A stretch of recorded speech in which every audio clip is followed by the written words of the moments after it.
আজি মোক নবৌৱে চাহ খাবলৈ মাতিছিলা মই উঠি পিনে দৌৰিলো চাহ খাবলৈ নবৌ ভনীয়াকে চাহ আনি দিলা মই ৰখি থাকিব নোৱাৰিলো চুবালোৱে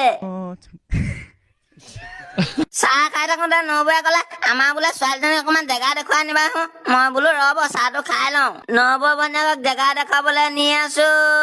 মই বোলে এইটো আমাৰ প্ৰথম জেগা দিছ ইজ মৰিশালি মই বোলো আহক এবাৰ বেলেগ জেগা দেখাইছো এইবাৰ গৈ গৈ কঠীয়াতলি পালো মই বোলো দিছ ইজ কঠীয়াতলি এইবোৰ আমাৰ ঘৰতো আছে মই বোলো হয় নেকি বলক তেতিয়া বেলেগ জেগা চাওঁগে ট্ৰেক্টৰে হাল বাই থৈছিলে আমি মাজে মাজে আহিলো মই বোলো দিছ ইজ কচুটিলা সেই বুলি কৈ গুচি আহিছিলে মই বোলো ৰ'ব ভাল জেগা এটা দেখাইছো মই বোলো এবাৰ তোমাক এনেকুৱা জেগা এটা দেখাম তোমাৰ মাথা গোলা হৈ যাব this is our swimming pool Matarik ko pa.